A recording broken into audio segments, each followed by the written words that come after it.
بسم اللہ الرحمن الرحیم۔ ناظرین، آج 6 ستمبر کا دن ہے۔ بڑا فخر محسوس ہوتا ہے پاکستانی ہونے کے طور پر، اس لیے کہ 6 ستمبر 1965 پاکستان کی تاریخ کا وہ دن ہے جب اپنے سے کئی گنا بڑی طاقت جو ہمارے ہمسائے میں موجود تھی اور اسی وہم میں تھی کہ شاید وہ ہمیں کوئی نقصان پہنچا دے گی، تو اس نے یہ سوچ کر حملہ کیا، پلان بنائے کہ ہم جیم خانہ میں آ کر جو ہے باقاعدہ شیمپئن اڑائیں گے اور ہم ناشتہ لاہور میں کریں گے۔ اس طرح کے منصوبے تھے ان کے۔ وہ یہ سمجھ رہے تھے کہ یہ ایک ایسی ریاست ہے جسے بڑی آسانی سے کچلا جا سکتا ہے۔ بے وقوف تھے، ان کو سمجھ میں نہیں آیا کہ جنگیں طاقت سے نہیں، شعور سے لڑی جاتی ہیں، جذبے سے لڑی جاتی ہیں، حوصلے سے لڑی جاتی ہیں، نظریے پہ لڑی جاتی ہیں۔ اب یہ ساری چیزیں ان کے پاس اس صورت میں موجود نہیں تھی۔ میں پاکستانی اس لیے بات نہیں کر رہا، 65 میں بہت سے لوگ ابھی زندہ ہوں گے جنہوں نے باقاعدہ وہ جنگ دیکھی ہے۔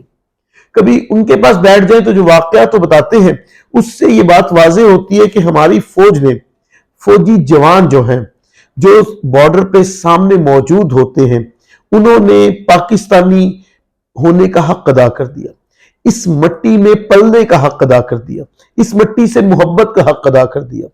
انہوں نے وہ کمال دکھایا کہ باوجود کہ ہمارے پاس وہ سب چیزیں موجود نہیں تھی جو اس وقت بھارت کے پاس موجود تھی، لیکن ہم نے انہیں شکست دی۔ ہماری فوج نے ایک لمحے کے نہیں سوچا، ٹینک کے نیچے بم باندھ کر لیٹ گئے۔ دنیا کی تاریخ نے ایسے مناظر نہیں دیکھے تھے، لیکن ہم نے ایسا کر گزرے۔ پھر ہم نے انہیں خود آگے تک آنے کا موقع دیا، اور اس کے بعد وہ پنجابی میں کہنا کہ چنگی طبیعت صاف کی تھی، اور بہت سے قیدی بنائے۔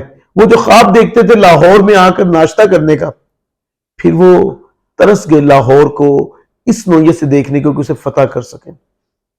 ان کو یہ علم نہیں تھا کہ 17 سال پہلے جو ریاست ان کے ساتھ ہی بنی ہے وہ ان سے کمزور نہیں ہے۔ وہ ایسی ریاست ہے جو ظاہر اسلام کے نام پر بنی۔ لا الہ الا اللہ کا مطلب یہ ہے کہ وہ کفر سے نجات دیتا ہے آپ کو، وہ خوف سے نجات دیتا ہے آپ کو، وہ تعصب سے نجات دیتا ہے آپ کو۔ تو جب لا الہ الا اللہ پڑھ لیا تو مطلب کیا ہوا کہ ہم اس مقام پر جا پہنچے جس مقام پر تعصب، کفر یہ ہمارے درمیان نہیں رہ جاتا۔ تو جب یہ نہیں رہ جاتا تو پھر بے خوف زندگی ہوتی ہے۔ اس بے خوف زندگی کے مناظر ہی ہم نے دیکھے تو 1965 میں، کہ جب ہر شخص اپنے مطابق جنگ لڑ رہا تھا۔ وہ جنگ صرف فورسز نہیں لڑی، وہ جنگ عوام نے بھی لڑی ہے۔ مجھے ایک واقعہ یاد آ گیا کہ میجر راجہ عزیز بھٹی جو واگا بارڈر پہ موجود تھے، ان کے لیے ناشتہ آیا، تو ناشتہ بہت پرتکلف قسم کا تھا۔ ناشتہ کرنے سے پہلے انہوں نے ایک سوال کیا، کہا کیا جوانوں کو بھی یہی ناشتہ دیا گیا؟ تو انہوں نے کہا نہیں، جوانوں کے لیے ناشتہ اور آیا ہے۔ تو کہا لے جاؤ، پھر مجھے وہی ناشتہ تو جوانوں نے کیا ہے، اور میں اس وقت ناشتہ کروں گا جب سب جوانوں کے لیے ناشتہ ہوگا۔ زندہ دلانی لاہور نے کمال دکھا دیا کہ تمام لوگوں کے لیے، تمام جتنے بھی وہاں یعنی موجود تھے ریجمنٹ، ان کے لیے وہی ناشتہ بھیجا جو پرتکلف قسم کا ناشتہ تھا۔ تو جنگ ہم نے انجوائے کرتے ہوئے لڑی، جو میں بات کہنا چاہ رہا ہوں آپ سے۔ انجوائے سے مراد یہ کہ ہمارے بارڈر کے اس طرف مصیبت ہوگی، خوف ہوگا، لیکن ہمارے ہاں تو لوگوں نے انجوائے کیا۔ کسی کے ہاتھ میں ڈوئی آ گئی تو وہ ڈوئی سے بھی ہندو فوجی مارنا چاہتا تھا، کسی کے ہاتھ میں چمچ آ گئی تو چمچ سے مارنا چاہتا تھا، کسی کے ہاتھ میں اگر چاقو، خنجر، چھری آ گئی اس سے مارنا چاہتا تھا۔ اور باقاعدہ ہماری فورسز کے جو آفیسرز تھے انہوں نے ہاتھ جوڑ کر لوگوں کو بارڈر سے واپس بھیجا، کبھی آپ کی ضرورت نہیں ہے۔ جب قوم کا جذبہ اس سطح پر ہو نا تو جنگ 17 دن کی بجائے 27 دن بھی چل جاتی، 27 ماہ بھی چل جاتی، تو کوئی بھوک سے نہیں مرے گا، کوئی خوف سے نہیں مرے گا۔ یہ علم تھا کہ ہم جو کر رہے ہیں وہ بڑا کام، ہم دفاع کر رہے ہیں اس ریاست کا جو نظریے کی بنیاد پر بنی ہے، لا الہ الا اللہ کی بنیاد پر بنی ہے، اور لا الہ الا اللہ پڑھنے والوں کو تحفظ اللہ دیتا ہے۔ تو جب اللہ نے وہاں مدد کی، تھوڑے لوگ، اور یہ تاریخ ہے اسلام کی، 313 لوگوں نے 1000 کو شکست دے دی تھی، یہ اسلام کی تاریخ۔ اور اسی طرح اسی تاریخ کی آپ کہہ سکتے ہیں یہاں پہ ریوائز ہوئی، اور تھوڑی سی فوج لیکن بہترین پلاننگ کے ساتھ اور بہترین جذبے کے ساتھ جب اس فوج نے لڑی، اور ہم بھارت میں بہت اندر تک چلے گئے تھے۔ اگر ہم مذاکرات اچھے کر لیتے تو شاید ہم کشمیر بھی آزاد کروا لیتے۔ ٹیبل ٹاک میں ہمیں کہیں نہ کہیں ویکنس نظر آئی، لیکن میدان جنگ میں ہم کہیں ویک نہیں تھے۔ لال بہادر شاستری کو اعتراف کرنا پڑا کہ ہم پاکستانی شاہینوں کی پرواز بھارت کی سرحدوں پر فضاؤں پر روک نہیں سکے، کہ بھارت کی فضاؤں میں جو کمال دکھایا ہمارے شاہینوں نے اور ہماری بڑی فوج نے جو کمالات دکھائے، اس کا معترف خود بھارت بھی ہے۔ اور بھارت کے وہ فوجی جو 65 کی جنگ لڑے ہیں وہ پاکستان کے نام سے بھی کانپتے ہیں، اور اس پر باقاعدہ ڈاکومنٹریز بنی ہوئی ہے۔ میں کوئی بات تعصب کے تحت نہیں کر رہا، میں پاکستانی ہوں تو اس لیے بات نہیں کر رہا۔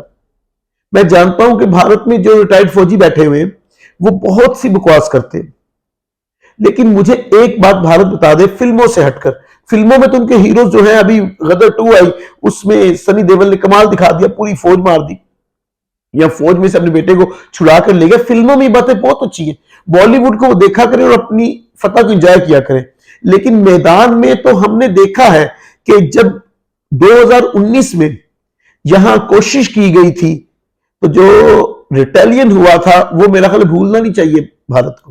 اور پھر ہم نے پکڑ کر کیا کیا، مجھے یاد آ گیا چائے بھی پی لوں ساتھ، ہمیں فینٹاسٹک ٹی یاد آتی ہے کہ ہم نے ابھی نندن کی عجیب مونچھیں بھی نہیں کاٹی تھی اور ہم نے اسے اچھی سی چائے پلائی تھی، اسے سمجھایا کہ بچے ایسی حرکتیں نہیں کرتے، اس کے ذریعے سے اس کے بڑوں کو پیغام دیا کہ آپ کو سمجھنا چاہیے ہم ایک دن بڑے ہیں آپ سے، ہم 14 اگست کو آزاد ہوئے، 15 اگست کو، ہمارے کلچر کے مطابق جو ایک دن میں بڑا وہ بڑا بھائی ہوتا ہے اور بڑا بھائی باپ کے برابر ہوتا ہے، تو کیوں بھول گئے ہو کہ باپ سے پنگے نہیں لیتے؟ یہ بات سمجھائی گئی، کئی بار سمجھائی گئی، اور اتنے جاہل ہے بھارتی فورسز والے۔ 1962 میں ابھی ان کی اچھی خاصی ٹکائی کی تھی چائنا نے، بہت اچھی خاصی، اس کا تو ایڈمٹ بھی کیا بار بار بھارت نے، اور 3 سال بعد کیا پریشانی تھی وہ کون سا ایسا کیڑا تھا جنہیں پریشان کر رہا تھا کہ آ کر پھر آپ حملہ کرنا شروع کر دیں، پھر لڑائی کرنی شروع کر دیں، اور یہ پڑھاتے ہی ہیں کہ پاکستان نے حملہ کیا، چلو ہم نے حملہ کر لیا۔ اگر ہم نے حملہ کیا ہے تو آپ نے دفاع کیوں نہیں کیا، پھر مار کیوں کھائی آپ نے؟ یہ ساری باتیں بڑی سوچنے والی، بڑی فوج سے انسان نہیں جیت سکتا، بڑے وسائل سے انسان نہیں جیت سکتا، بڑے اسلحہ جات سے انسان نہیں جیت سکتا۔ 1965 میں پھر میں عرض کروں جو ہمارے جوان تھے انہوں نے کمال دکھایا، اور اس کے ساتھ ساتھ انہیں بیک تھی عوام کی۔ عوام نے 17 دن کی جنگ میں ایک شخص بھی بھوک سے نہیں مرا۔ جنگی حالات میں افراتفری پھیل جاتی ہے، میں پھر عرض کر رہا ہوں ہماری لسی کی دکانیں بھی کھلتی رہیں، ہمارے بازار بھی آباد رہے، لوگ جنگ کو انجوائے کر رہے تھے، اس لیے کہ بلیو تھا اپنی فوج پر، بلیو تھا لا الہ الا اللہ پر، بلیو تھا اس بات پر کہ کم از کم ایک کافر ہمیں شکست نہیں دے سکتا، اور کافر بھی وہ جو نچلی سطح کا کافر ہو۔ تو اس بات نے ہمارے حوصلوں کو اتنا بلند کر دیا کہ ہم ایک با فخر قوم بھی ہوئے، اور ہم نے اپنے سے کئی گنا بڑے دشمن کے صرف دانت کھٹے نہیں کیے، کئی دانت توڑ دیے ہم نے ان کے، وہ بعد میں اب انہوں نے نکلی دانت لگوائے ہیں۔ اب یہ سارے معاملات اگر ہم دیکھیں تو ہمیں فخر ہی ہونا چاہیے اس پر۔ اسی اب 6 ستمبر آتا ہے تو ہمارے اندر ایک عجیب سی کہنے ایسی خواہش پیدا ہوتی ہے کہ کبھی پھر ہمیں چھیڑیں یہ تو ہم اسی تاریخ کو دہرائیں، اور انشاءاللہ اگر کبھی انہوں نے ہمیں چھیڑنے کی کوشش کی تو 65 کی مار کو یہ بھول جائیں گے۔ ویسے تو 99 میں بھی ہم نے بہت پھینٹا لگایا تھے انہیں، اور اس بات کا بھی اعتراف بھارت کرتا ہے، فلموں میں نہیں کرتا باقی جگہوں پہ کرتا ہے۔ تو اسی طرح آئندہ بھی اگر کبھی ایسے کیا تو مجھے یقین ہے انہیں بہت مار پڑے گی۔ یہ صرف بات ہماری فورسز کی نہیں ہے، ہمارے عام لوگوں میں بھی یہی جذبہ ہے۔ وہ جب ہم کلمہ پڑھ کے اٹھتے ہیں نا تو پھر وہ کہتے ہیں نا کہ میدان ہمارا ہوتا ہے، تو جب میدان ہمارا ہوتا ہے نا تو ہم کسی اور کو میدان لینے نہیں دیتے۔